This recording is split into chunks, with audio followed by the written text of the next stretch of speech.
मित्रों, आप सभी का जे.एम. भक्ति जी आध्यात्मिक जागरण चैनल में स्वागत है। एक दिलचस्प कहानी। एक बार एक फकीर था।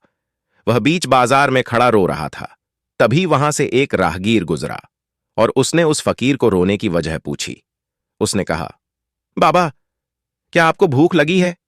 क्या किसी ने आपको मारा या तंग किया है? फकीर ने जवाब दिया, नहीं, यह सब मेरा मसला नहीं है। फकीर अपनी मस्ती में था और बोला, आज मैंने सोचा था कि इन बंदुओं, जीवों की रब से मुलाकात करवा दूं और उनकी सुलह करवा दूं। राहगीर ने पूछा, तो फिर सुलह हुई? फकीर ने कहा, नहीं, ये लोग मेरी बात सुनते ही नहीं हैं। सब संसार के भोगों में लिप्त हैं। मैं इन्हें समझाता हूं कि मियां, ये संसार एक मिथ्या है, छल है, मगर ये लोग इसी संसार में उलझे हुए हैं। इन्हें इसी संसार से प्यार है।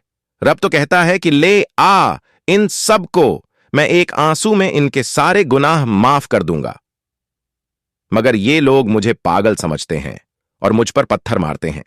रब तो इतना रहम दिल है कि वह बार बार कहता है कि ले आ, इन्हें मेरी चौखट पर चाहे समंदर जितने भी गुनाह क्यों ना हो, एक आंसू में ही सब माफ कर दूंगा। मैं इनकी अक्ल पर रोता हूं। इतना कहकर फकीर वहां से चला गया। अगले दिन फिर वही राहगीर कब्रिस्तान के पास से गुजरा। उसने देखा कि वही फकीर कब्रिस्तान में बैठा रो रहा था। राहगीर नजदीक गया और बोला, बाबा, अब क्या मसला है? तू बाजार में भी रोता है और कब्रिस्तान में भी। आज क्यों रो रहा है? फकीर ने कहा, आज मैंने सोचा कि इन मुर्दों की और रब की सुलह करवा दूं। राहगीर ने पूछा, अब क्या परेशानी है? फकीर ने जवाब दिया, अब ये मुर्दे राजी हैं, पर रब राजी नहीं है। यह कहानी हमें सद्गुरु के उपदेशों की याद दिलाती है। सद्गुरु भी हर सत्संग में हमें समझाते हैं कि अभी भी वक्त है, भजन सिमरन कर लो, मगर हम उनके उपदेशों को सुनते हैं और अनसुना कर देते हैं। हम संसार के रंग बिरंगे तमाशों और माया जाल में ऐसे उलझे हुए हैं जैसे हमें यह जगह छोड़कर कहीं जाना ही नहीं है। सद्गुरु बार बार कहते हैं कि वह मालिक किसी की पगार नहीं रखता है, बस तुम सब नित्य-नेम अपना काम करते जाओ।